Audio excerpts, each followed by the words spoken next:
السلام عليكم ورحمة الله وبركاته. الحمد لله وحده والصلاة والسلام على من لا نبي بعده. أما بعد فأعوذ بالله من الشيطان الرجيم.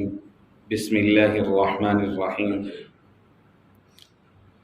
ليشهدوا منافع لهم ويذكروا اسم الله في أيام معلومات على ما رزقهم من بهيمة الأنعام فكلوا منها وأطعموا البائس الفقير.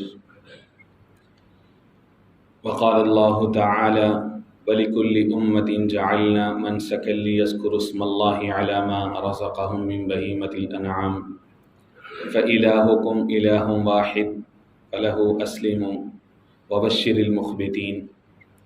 وقال الله تعالى: والبدن جعلناها لكم من شعائر الله لكم فيها خير فاذكروا اسم الله عليها صواف فإذا وجبت جنوبها فكلوا منها وأطعموا القانع والمعتر كذلك سخرناها لكم لعلكم تشكرون.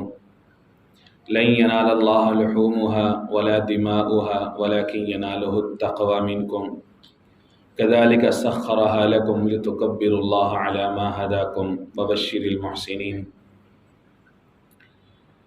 وقال النبي صلى الله عليه وآله وسلم: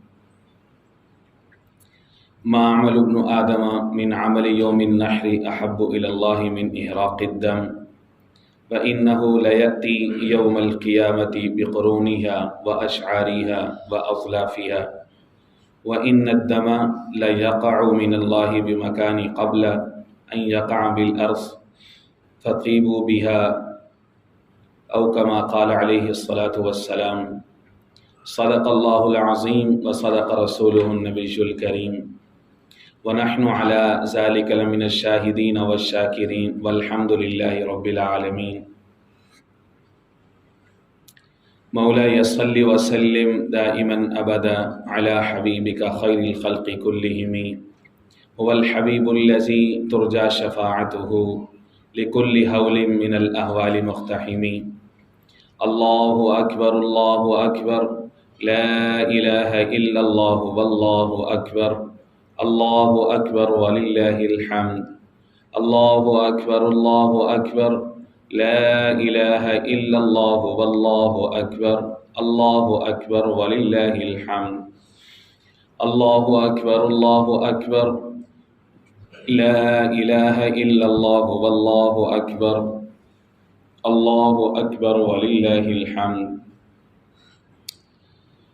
مجھے سب سے بڑھ کر جس سے ہے محبت تو ہے، اے میرے اللہ مجھے سب سے بڑھ کر جس سے ہے محبت تو ہے، میری توحید پرستی کی حقیقت تو ہے، میرا خالق میرا مالک میرا محبوب ہے تو، میرا خالق میرا مالک میرا محبوب ہے تو، میرا ایمان میرا دین میری شریعت تو ہے. میں کسی اور کو مشکل میں پکاروں کیوں کر، میں کسی اور کو مشکل میں پکاروں کیوں کر، جب رگ جاں سے بھی نزدیک ودیعت تو ہے. مجھے سب سے بڑھ کر جس سے ہے محبت تو ہے، میری توحید پرستی کی حقیقت تو ہے. بلغ العلا بکمالہ کشف الدجا بجمالہ حسنت جمیع خصالہ صلوا علیہ وآلہ صلی اللہ علیہ وسلم. خدا کا ذکر کرے ذکر مصطفیٰ نہ کرے، خدا کا ذکر کرے ذکر مصطفیٰ نہ کرے، ہمارے منہ میں ہو ایسی زباں خدا نہ کرے. کہا خدا نے شفاعت کی بات محشر میں، فقط میرا حبیب کرے کوئی دوسرا نہ کرے. اللہ اکبر لا الہ الا اللہ واللہ اکبر وللہ الحمد. میرے انتہائی واجب الاحترام قابل صد احترام بزرگوں، بھائیوں، نوجوان ساتھیوں، پردہ میں سماعت کرنے والی ماں اور بہنوں، آج عید الاضحیٰ کا دن ہے اور یہاں پاکستان سمیت دیگر کئی سارے خطوں میں آج یوم نحر ہے، 10 ذی الحج ہے. اس دن کو عید الاضحیٰ کیوں کہا جاتا ہے؟ آقا کریم سید المرسلین حضور پاک علیہ الصلوۃ والسلام نے فرمایا لنا عیدان، ہماری دو عیدیں ہیں، یوم الفطری و یوم الاضحیٰ۔ ایک عید ہم رمضان مبارک گزرنے کے بعد یوم فطر کو مناتے ہیں، اور ایک عید 10 ذی الحج کو، جس کو یوم نحر بھی کہا جاتا ہے، اس دن عید قربان عالم اسلام مناتا ہے۔ عید کس کو کہتے ہیں؟ اہل لغت نے عید کے دو معنی لکھے ہیں یا دو وجہ لکھی ہیں، عید کو عید کیوں کہا جاتا ہے۔ ایک تو یہ ہے کہ عید کا جو لفظ ہے یہ عاد یعود سے نکلا ہے، جو لفظ ہم عام طور پر عود کا بولتے ہیں یا اعادہ کا بولتے ہیں، جس کا مطلب ہوتا ہے لوٹنا یا لوٹانا۔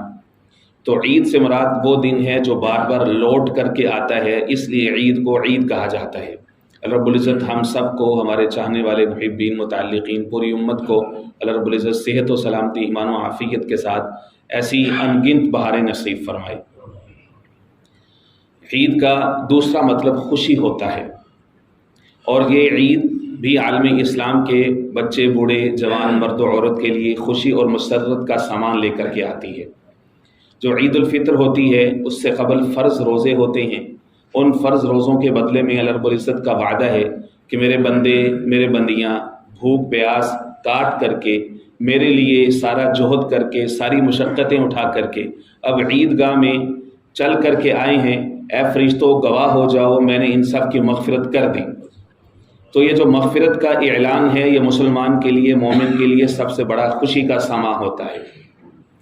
اسی طرح سے یہ جو عید الضحیٰ ہے اس سے قبل 10 ذی الحجہ ہوتا ہے، گو کہ اس کے اندر روزے رکھنا وہ فرض تو نہیں ہے نفلی، ہے مستحب، لیکن ان کا اجر بہت زیادہ ہے۔ تو یہاں پر بھی روزے ہیں، وہاں پر بھی روزے ہیں، وہاں پر بھی روزوں کے بدلے میں گناہوں کی معافی کا اعلان ہے، یہاں پر بھی روزوں کے بدلے میں گناہوں کی معافی کا اعلان ہے۔ وہاں پہ گناہوں کی معافی کا اعلان عید کے ساتھ ہوتا ہے، یہاں پر بھی گناہوں کی معافی کا اعلان عید کے ساتھ ہوتا ہے۔ اور بندہ مومن کے لیے سب سے بڑی خوشی یہ ہے کہ اسے اللہ کی محبت مل جائے، اللہ کی طرف سے مغفرت کا اعلان مل جائے، اس لیے اس کو عید کہا جاتا ہے۔ دوسرا جو لفظ ہے، چونکہ یہ دو لفظوں سے مرکب ہے، عید الاضحیٰ۔ اضحیٰ کا مطلب قربانی ہوتا ہے، قربانی کے عمل کو بھی اضحیٰ کہتے ہیں، اور اسی طرح سے قربانی کے جانور کو بھی اضحیٰ کہتے ہیں۔ تو عید الاضحیٰ وہ دن ہے کہ جس دن مسلمانان عالم سنت ابراہیمی کی اتباع کرتے ہوئے، اپنے اپنے مقام پر رہتے ہوئے، اپنی اپنی استطاعت پر جانوروں کی قربانی اللہ کی رضا کے لیے پیش کرتے ہیں، اس لیے اس کو عید الاضحیٰ بھی کہا جاتا ہے، اور اس لیے اس کو عید قربان بھی کہا جاتا ہے۔ اور قرآن مجید نے جو اس کے لیے اصطلاح استعمال فرمائی ہے وہ ہے نحر کی۔ سورۃ الکوثر ہے، قرآن مجید کی مختصر صورتوں میں سے ایک سورہ ہے۔ مجھے یقین ہے کہ ہم میں سے ہر سننے والے کو یقیناً وہ آتی ہوگی، انا اعطیناک الکوثر فصل لربک وانحر ان شانئک ھو الابتر۔ الفاظ مختصر ہیں لیکن معانی کا ایک دریا ہے جو اس میں بہتا چلا آ رہا ہے۔ آقا کریم سید المرسلین کے ساتھ حضور پاک علیہ الصلوۃ والسلام کی محبت کا انداز کیا ہے، آقا کریم علیہ الصلوۃ والسلام کے ساتھ اللہ رب العزت کا انداز تخاطب کیا شاندار ہے۔ ساتھ ساتھ میں اپنے محبوب کی شان بھی بیان فرمائی ہے، اس کے ساتھ ساتھ جو کفار ہیں، مشرکین ہیں، ان کی زبانیں بھی بند کی ہیں کہ وہ طعنہ دیا کرتے تھے، اللہ رب العزت نے ان کی زبانیں بھی بند کی، اور ساتھ میں دو اہم ترین حکم اس میں ارشاد فرمائے۔ وہ حکم ان کی طرف توجہ کیجیے۔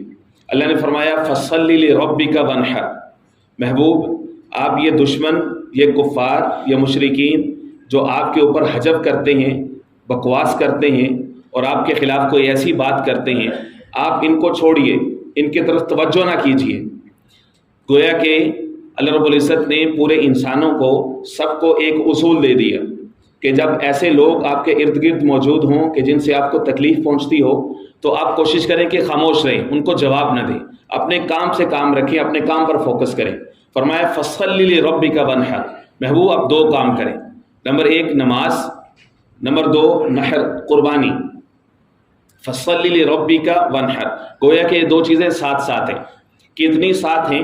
یہاں تک کہ جب جانور کو قربانی اور ذبح کے لیے لٹایا جاتا ہے تو اس وقت جو آیت پڑھی جاتی ہے ان صلاتی و نسکی ومحیای و مماتی للہ رب العالمین، نہیں یاد تو اس کو کر لیجئے، ان صلاتی، جب جانور کے گلے پہ چھری چلانی ہے تو یہ آیا بھی پڑھنے میں کوئی حرج نہیں، اس کو پڑھنا چاہیے، یہ سنت ہے۔ ان صلاتی و نسکی و محیای و مماتی للہ رب العالمین۔ ہم چونکہ عیدی، بقرعیدی اور رمضانوں کے مسلمان ہیں، اس لیے جتنا صرف ضروری ہو ہم صرف اتنے پر اکتفا کرتے ہیں، بس بسم اللہ اللہ اکبر کافی ہے، باقی چیزیں نہ ہم سنتے ہیں، نہ سمجھتے ہیں، نہ یاد کرتے ہیں۔ یہ ایک دکھڑا ہے ہمارا کہ ہم اپنی مرضی اور مطلب کے مسلمان ہوتے ہیں، بس جس پر کام پورا ہو جائے بس وہیں پر اتنا ہی کافی ہے، بس بھائی اس سے آگے نہیں بڑھنا۔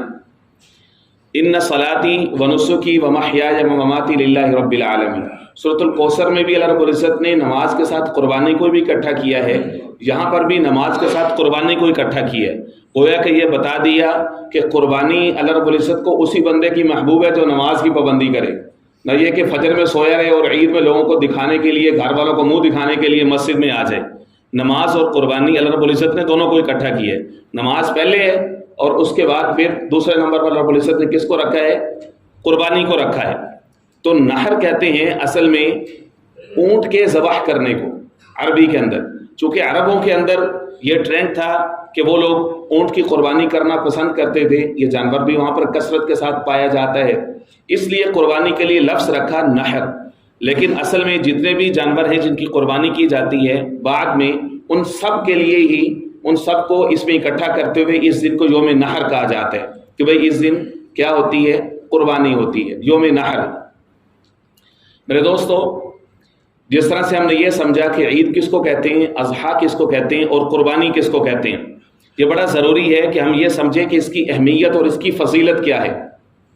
آج سے سینکڑوں ہزاروں سال قبل ایک بوڑھا باپ جو 100 سال کے قریب ہے، مینا کی وادی میں لے کر کے جاتا ہے، کوئی لوگ نہیں ہے، کوئی ہجوم نہیں ہے، کوئی کیمرہ نہیں ہے، کوئی آڈینس نہیں ہے، کوئی وہاں پہ پریس کانفرنس نہیں ہو رہی، کوئی دنیا کو اکٹھا نہیں کیا ہوا، ایک باپ ہے، اس کو اللہ رب العزت کی طرف سے حکم ہوتا ہے، حکم بھی کیا، خواب میں اس کو نظر آتا ہے کہ میں اپنے بیٹے کو ذبح کر رہا ہوں۔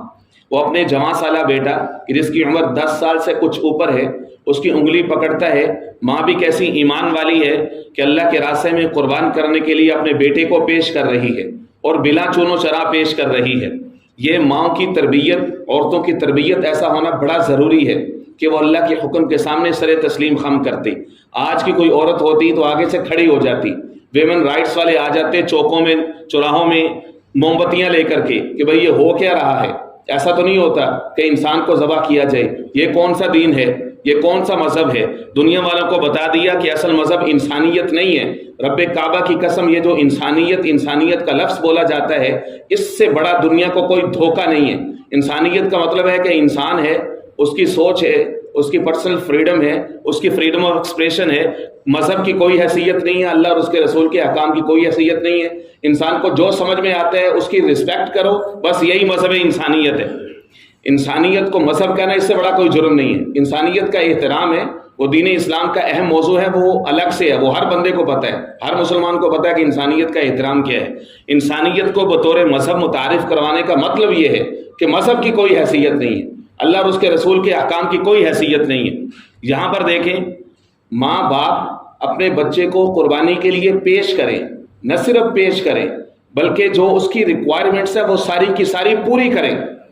بچے کو انگلی سے پکڑا ہے، اس کو ساتھ لیا ہے، مینا کی وادی میں لے کر کے گئے ہیں، وہاں پہ صرف رب دیکھ رہا ہے اور رب کے فرشتے دیکھ رہے ہیں۔ نیلے آسمان کے نیچے پوری انسانی تاریخ میں کبھی کسی نے ایسا منظر نہیں دیکھا ہوگا کہ ایک بوڑھا باپ اپنے ہاتھوں سے اپنے بچے کو ذبح کرنے کے لیے تیار کھڑا ہو، اور پوری انسانی تاریخ نے ایسا بچہ بھی کوئی نہیں دیکھا ہوگا جو اپنے باپ کے اس خواب کے سامنے اپنی گردن کو پیش کر رہا ہو۔ باپ اس سے یہ کہے کہ بیٹا میں نے خواب میں یہ دیکھا ہے، انی اذبحک، میں تجھے ذبح کر رہا ہوں، فانظر ماذا تری۔ کمیونیکیشن حیران کن ہے، کنورسیشن حیران کن ہے، انسان کی عقل دنگ رہ جاتی ہے کہ کیسا خلیل ہے، کیسا ذبیح ہے۔ بیٹے سے یہ کہہ رہا ہے میں تجھے ذبح کر رہا ہوں، بیٹا کیسے کہتا ہے بغیر سوچے، یا ابت افعل ما تؤمر، اے ابا جان آپ کر لیجئے ما تؤمر، جو آپ کو حکم دیا جا رہا ہے۔ ستجدنی انشاء اللہ من الصابرین، آپ مجھے صبر کرنے والوں میں سے پائیں گے۔ کوئی نخرہ نہیں ہے، کوئی آرگیو نہیں ہے، کوئی اپنی عقل کے گھوڑے آگے سے نہیں دوڑائے۔ آج کا کوئی جوان بچہ ہوتا آگے سے کہتا ہے ابا جان میرا فیوچر ہے، میرا کیریئر ہے، میری جاب ہے، میری ڈگری ہے، میرا مستقبل ہے، جائیں اپنے رب سے پوچھیں کہ اس خواب کا کیا مطلب ہے، میں کیوں ذبح کروں، میں کیوں ذبح ہو جاؤں، میں تو نہیں ہوتا، اکڑ جاتا۔ جدید تعلیم یہ کچھ سکھا رہی ہے، وہ ساری ویلیوز، وہ ساری نارمز جو اللہ رب العزت نے امت مسلمہ کو دی ہیں، آقا کریم علیہ السلام نے جتنی سنتیں دی ہیں، ہم ان میں بہت سست ہوتے جا رہے ہیں۔ یہ پورا واقعہ سنانے کا، اس کو مختصر انداز میں سنانے کا آپ کو مقصد یہ ہے کہ ہم قربانی کی اہمیت کو سمجھیں۔ بیٹے کو لٹا لیا ہے، جس طرح جانور کے گلے پہ چھری چلائی جاتی ہے، الٹا لٹایا ہے اور ان کے بالوں سے پکڑا ہے، سر کو تھوڑا سا اونچا کیا ہے اور اپنے گھٹنے کو اس کے کندھے کے اوپر رکھا ہے، نیچے سے چھری گلے پہ رکھی ہے، آنکھوں پر پٹی ہے اور خلیل اللہ سے مخاطب ہے، اے اللہ اب تو راضی ہے، میں تیرے لیے اپنا گھر چھوڑا، وطن چھوڑا، تو نے کہا اپنی بیوی بچے کو چھوڑ کر کے آ جا، میں نے بے آب و گیا میں چھوڑا، اپنے آپ کو آگ کے حوالے کیا، اے اللہ آج تو مجھ سے یہ چاہتا ہے کہ میں اپنی اولاد کو قربان کروں، لے اللہ میں اس کے لیے بھی حاضر ہوں۔ یہ کہہ کر کے چھری چلائی ہے۔ اللہ کو یہ ادا اتنی پسند آئی ہے، باپ کتنا عظیم ہے، بیٹا کتنا مطیع ہے، یہ فیضان نظر تھا یا کہ مکتب کی کرامت تھی؟ سکھائے کس نے اسماعیل کو آداب فرزندی؟ اللہ کو یہ ادا اتنی پسند آئی کہ اللہ نے فوری طور پر یہ فرمایا وَفَدَيْنَاهُ بِذِبْحٍ عَظِيمٍ وَنَادَيْنَاهُ أَن يَا إِبْرَاهِيمُ، ہم نے کہا اے ابراہیم قد صدقت الرؤیا، تو نے اپنے خواب کو سچا کر دکھایا ہے، تیرا رب تجھ سے یہی چاہتا تھا۔ بیٹے کے گلے پہ چھری چلوانا اللہ نہیں چاہتا تھا، اللہ صرف ارادہ چاہتا تھا، لے اللہ کے پاس یہ جنت کا جانور ہے۔ وہ ذبح ہوا اور تا دم قیامت اللہ رب العزت نے انسانوں کے اندر سنت ابراہیمی کو اس طرح سے جاری فرمایا۔ یہ بہت اہم ہے اور اس میں ہمارے لیے سیکھنے کی باتیں بہت زیادہ ہیں۔ نوجوانوں، خدا کے لیے اللہ کی طرف آ جاؤ، اپنے والدین کی اطاعت کرو، ان کی اطاعت سے ان کی آنکھوں کو ٹھنڈا کرو۔ ذرا سوچو کہ اگر جناب اسماعیل قربان ہوتے، باپ اپنے بیٹے کو اس طرح سے قربان کر دیتا اور اس کے گلے پہ چھری چل جاتی، جنت سے دمبا نہ آتا اور سنت یہی جاری ہوتی کہ ہر سال ایک باپ اپنے بیٹے کو اس طرح سے ذبح کرے گا، تو تمہارا کیا بنتا؟ اللہ نے رحم فرمایا، اللہ نے آسانی فرما دی کہ انسان کے خون کی جگہ پہ اللہ رب العزت نے جانور کو لایا کہ اس کا خون بہایا جائے گا۔ تو رب العزت نے فرمایا یہ ایسے ہی ہے گویا کہ تمہارے بالوں، تمہارا خون، تمہارے ناخن، تمہارے جسم کے ہر ایک عضو کے بدلے میں میں قربانی کو قبول کرتے ہوئے تمہارے گناہوں کو معاف کر دوں۔ یہ سنت ابراہیمی، یہ ملت ابراہیمی ہے۔ خدا کے لیے ہم اس کو ہلکا نہ لیں۔ جیسے ہی عشرہ ذی الحجہ آتا ہے، حج قربانی کے دن آتے ہیں، تو اس وقت مارکیٹ میں آپ کو ایک خاص طرح کی پروڈکٹ نظر آتی ہے۔ گروپ آف پیپل ہیں جو شور مچانا شروع کر دیتے ہیں کہ بھئی انسانیت کا تقاضا تو یہ ہے کہ جانور کے گلے پہ کیوں چھری چلانی ہے، چھوڑیں۔ اتنے غریب ہیں، اتنی بیوائیں ہیں، اتنے لوگ ہیں لیس فارچونیٹ ہیں جن کے پاس کچھ نہیں ہے، وہ آپ کو ڈیٹا بتائیں گے کہ اتنے فیصد لوگ غربت کی لکیر سے نیچے زندگی بسر کر رہی ہیں، پاورٹی کا ریٹ بہت اوپر چلا گیا ہے۔ اسی پاورٹی کی وجہ سے، اسی غربت کی وجہ سے لوگ جرم کرنے پر مجبور ہیں، تو کرائم ریٹ بھی اوپر چلا گیا ہے۔ بہتر یہ ہے کہ آپ جانور پر اتنا پیسہ انویسٹ کرنے کی بجائے آپ ایسا کریں کہ یہ فلاحی ادارے کو دے دیں، فلاں جگہ پہ خرچ کر دیں، اتنے گھروں کو راشن دے دیں۔ ایسا کوئی بھی بندہ نظر آئے تو جان چھڑائیں۔ وَإِذَا خَاطَبَهُمُ الْجَاهِلُونَ قَالُوا سَلَامًا، یاد رکھو کہ حضور پاک علیہ السلام نے فرمایا مَا مِنْ عَمَلٍ، ابن آدم کا کوئی بھی عمل ایسا نہیں ہے، یوم نحر یعنی 10 ذی الحجہ کو، یوم نحر کو، احب الی اللہ، جو اللہ کو سب سے زیادہ محبوب ہو۔ کون سا عمل محبوب ہے؟ من احراق الدم، خون کا بہانا، یہ اللہ کو سب سے زیادہ محبوب ہے اس دن۔ اور فرمایا صحابہ اکرام نے عرض کیا یا رسول اللہ فما لنا فی ھذا، یا رسول اللہ یہ قربانیاں کیا ہیں؟ ما ھذی الاضاحی، آقا کریم علیہ السلام نے فرمایا یہ جو قربانیاں ہیں سنت ابیکم ابراہیم، یہ تمہارے باپ ابراہیم علیہ السلام کی سنت ہے۔ یا رسول اللہ فما لنا فیہا، ہمیں کیا ملے گا؟ فرمایا لکل شعرۃ حسنہ، میرے صحابہ آپ کو جانور کے ہر بال کے بدلے میں ایک نیکی ملے گی۔ عرض کی یا رسول اللہ فالصوف فیہا، اون، اس کی کھال، فرمایا اس کے بدلے میں بھی اللہ رب العزت روز قیامت تمہارا جو پلڑا ہے اس کے اندر یہ جانور اپنے بال، کھال، کھروں، ہر ایک چیز کو تمہارے اس حصے میں تولا جائے گا۔ حتیٰ کہ اس کی لید اور اس کا گوبر بھی اس کے اندر تولا جائے گا تمہاری نیکیوں والے پلڑے میں۔ لہٰذا یوم نحر، ایام نحر میں یہ قربانی سے افضل اللہ کو کوئی عمل نہیں ہے، اللہ کو کوئی عمل محبوب نہیں ہے۔ اس لیے جو شخص بھی استطاعت رکھتا ہے، عاقل، بالغ، مسلمان، مقیم، صاحب نصاب، مرد ہو عورت ہو، چاہے وہ ایک ہی گھر میں رہتے ہوں۔ بعض دفعہ باپ یہ سمجھتا ہے کہ صرف میں صاحب استطاعت ہوں تو میں ہی کروں۔ ہوتا یہ ہے کہ بالغ اولاد ہوتی ہے، اس کے پاس بھی کوئی پیسے جمع ہوتے ہیں، یا مال کی تقسیم کی صورت میں، یا جوان بچی ہے اس کے نکاح کی صورت میں پیسے جمع ہوتے ہیں، لیکن وہ سمجھتے ہیں کہ گھر کی ایک ہی قربانی۔ جو بھی صاحب استطاعت ہے، بالغ مرد و عورت ہے، تو وہ اپنی طرف سے قربانی کرنے کا پابند ہے۔ فرمایا کہ جو شخص طاقت رکھتا ہے قربانی کی، ولم یضحی، اور پھر بھی قربانی نہیں کرتا، فلم یحضر مصلانا، تو ہماری عیدگاہ میں نہ آئے۔ اتنے سخت الفاظ حضور پاک علیہ السلام نے بولے۔ فرمایا یہ جانور جس کے گلے پہ تم نے چھری چلائی ہے، یہ روز قیامت اس انداز میں آئے گا، وَإِنَّهُ لَيَأْتِي يَوْمَ الْقِيَامَةِ بِقُرُونِهَا، اپنے سینگ لے کر کے، وَأَشْعَارِهَا، اپنے بال لے کر کے، وَأَزْلَافِهَا، اپنے کھر لے کر کے، یہ سارا کچھ لے کر کے آئے گا اور تمہارا جو نیکیوں کا پلڑا ہے اس میں رکھ دے گا۔ اس طرح سے اللہ رب العزت تمہارے نیکیوں کے پلڑے کو جھکا دے۔ اور فرمایا کہ جیسے ہی جانور کے گلے میں تم چھری چلاتے ہو اور وہ خون زمین پر گرتا ہے، اللہ رب العزت فوری طور پر تمہارے سارے گناہوں کو معاف فرما دیتے ہیں۔ یہ سنت ابراہیمی ہے، اس کی اہمیت بہت زیادہ ہے۔ اب آ جاتے ہیں عید کے پیغام کی طرف۔ عید الاضحیٰ کا پیغام نہایت اہم ہے۔ اس میں تمہید کے طور پر ایک بات کو سمجھیے، وہ یہ ہے کہ جو قربانی ہے وہ فقط جانور کے گلے پہ چھری چلانے کا نام نہیں ہے۔ اس بات کو ہم سمجھیں۔ اللہ نے فرمایا لن ینال اللہ لحومها ولا دماؤها ولکن ینالہ التقوی منکم، سورۃ الحج میں، کہ لوگوں اللہ کو ان جانوروں کا خون، ان کا گوشت نہیں پہنچتا، ولکن ینالہ التقوی منکم، لیکن اللہ کو تمہارے اندر تمہارا تقوی پہنچتا ہے، تمہارے اندر کی پیوریفیکیشن، تمہارے اندر کی صفائی، تمہاری باطنی طہارت، وہ اللہ کو محبوب ہے۔ ان اللہ لا ينظر الى صورکم واموالکم، بے شک اللہ تمہاری صورتوں اور تمہارے مالوں کو نہیں دیکھتا، ولکن ينظر الى قلوبکم واعمالکم، لیکن اللہ تمہارے دلوں اور تمہاری نیتوں کو دیکھتا ہے۔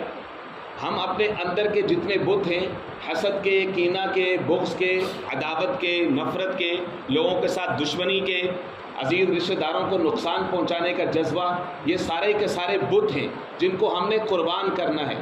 اگر ہم نے اپنے اندر سے یہ صفائی نہ کی تو یہ بظاہر جانور کے گلے پہ چھری چلانا شاید یہ ہمیں اس طرح سے فائدہ نہ دے سکے۔ اللہ رب العزت سب کی قربانیوں کو قبول فرمائے۔ اس لیے اندر کا جو تقوی ہے یہ اللہ کو سب سے زیادہ محبوب ہے۔ باہروں ململ تو نہیں ہے، اندروں ململ تو ہو۔ باہروں ملندہ کی فائدہ جے اندر میلا ہو، اس لیے اندر کی صفائی بہت ضروری ہے۔ تسی حج بھی کیتی جاندے ہو تے لہو پیتی جاندے ہو، کھو کے مال یتیماں دا تے پیج مسیتی جاندے ہو، نفس تے چھری پھیر دے نہیں تے دمبے کیتی جاندے ہو، پھٹ دلاں دے سیندے نہیں تے ٹوپیاں سیتی جاندے ہو، فرض بھلائی بیٹھے ہو، نفلہ نیتی جاندے ہو، دسو تسی حضرت جی کی کیتی جاندے ہو۔ یہ الفاظ، یہ جملے ہم میں سے ہر ایک کی ضرورت ہے کہ ہم اپنے آپ کو اندر سے سیدھا کریں۔ تو میرے دوستو، یہ ہے قربانی کا فلسفہ جو میں نے آپ کے سامنے رکھا ہے۔ اس لیے میں یہ چاہوں گا کہ خاص طور پر جو ہمارے ہاں جو بڑی عمر کے افراد ہیں، مرد یا عورتیں ہیں، خدا را ہمارے نوجوانوں کو سنبھالیں، بچوں کی تربیت پر توجہ دیں، ان کو وقت دیں۔ یہ ٹی وی ریموٹوں سے، نیوز بریکوں سے ان سے باہر آئیں، اپنی امت کے اوپر لائیو توجہ دیں، حضور پاک علیہ السلام کی امت کے اوپر، اور اپنے بچوں کی تربیت اچھی کریں۔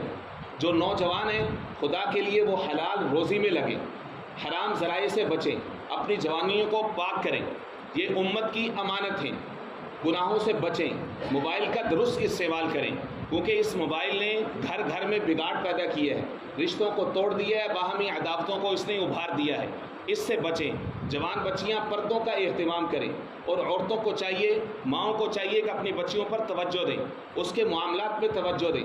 جو نوجوان بچے ہیں وہ اپنا ہر معاملہ اپنے باپ کے ساتھ شیئر کریں، ایک نیا معاشرہ تشکیل دیں تاکہ امت مسلمہ صحیح معنی میں خوشحالی کے ٹریک پہ واپس آئے۔ دنیا کی اقوام بہت آگے چلی گئی ہیں، خدا را ہم اپنے آپ کو سنبھالیں۔ عید کا طریقہ بہت سادہ ہے، لیکن چونکہ کافی دنوں کے بعد عید آتی ہے تو اس لیے لوگ بھول جاتے ہیں۔ 2 رکعتیں واجب نماز ہے، اس کی قضا نہیں ہے. 2 رکعتیں 6 زائد تکبیریں ہیں، 3 تکبیرات پہلی رکعت میں ہیں، 3 تکبیرات دوسری رکعت میں ہیں. پہلی رکعت میں جو 3 زائد تکبیریں ہیں وہ ثنا پڑھنے کے بعد ہیں اور قرات سے پہلے ہیں. ہوگا یہ کہ ہم جب تکبیر تحریمہ کہیں گے ہاتھ باندھ لیں گے، ثنا پڑھیں گے، پھر اس کے بعد جو ہے وہ 3 دفعہ ہم تکبیرات کہیں گے، 2 دفعہ ہاتھ چھوڑنے ہیں، تیسری دفعہ باندھ لینے. اس کے بعد پھر قرات ہوگی، پھر رکوع سجدہ نارمل جس طرح سے نماز ہوتی ہے، پہلی رکعت مکمل ہوگی، دوسری رکعت شروع ہوگی، اس میں پہلے قرات ہوگی. قرات کے بعد رکوع میں جانے سے پہلے 3 زائد تکبیریں ہیں، ہر دفعہ اللہ اکبر کہہ کے ہاتھ چھوڑ دینے ہیں. چوتھی تکبیر جو رکوع کی ہوگی اس میں ڈائریکٹ ہاتھ اٹھائے بغیر رکوع میں چلے جائیں گے. اس طرح سے یہ 6 زائد تکبیریں ہو جائیں گی. اس کے اندر عید کی نماز میں علماء نے سجدہ صاحب سے منع کیا ہے، کیونکہ جمع غفیر ہوتا ہے، لوگ بہت زیادہ ہوتے ہیں تو کنفیوژن ہو سکتی ہے. لہٰذا اگر امام تکبیرات بھول بھی جائے تو نماز ہو جائے گی. اس کو چاہیے کہ وہ تکبیرات دوبارہ کہہ لے جیسے ہی اس کو یاد آئیں، لیکن اگر بھول بھی جائے تو لقمہ دینے کی ضرورت نہیں ہے، عید کی نماز ہو جائے گی. اگر کسی شخص کا کوئی رکن مس ہو گیا، یعنی اس نے امام کی اطاعت کیے بغیر رکوع چھوڑ دیا کہ ابھی تک تکبیریں ہوئی نہیں، امام رکوع سے اٹھ بھی گیا تو اس کا ایک رکن رہ گیا، تو اس کی عید کی نماز نہیں ہوئی. اس کو چاہیے کہ قریبی مسجد میں جا کر کے کہیں اور پڑھ لے، نہیں تو اب اس کے اوپر کوئی گناہ نہیں ہے، واجب الاعادہ نہیں ہے، اس کی قضا نہیں ہے. عید کی نماز سے پہلے بھی نفل نہیں ہے، عید کی نماز کے بعد بھی نفل نہیں ہے. صفحہ درست فرمائیں.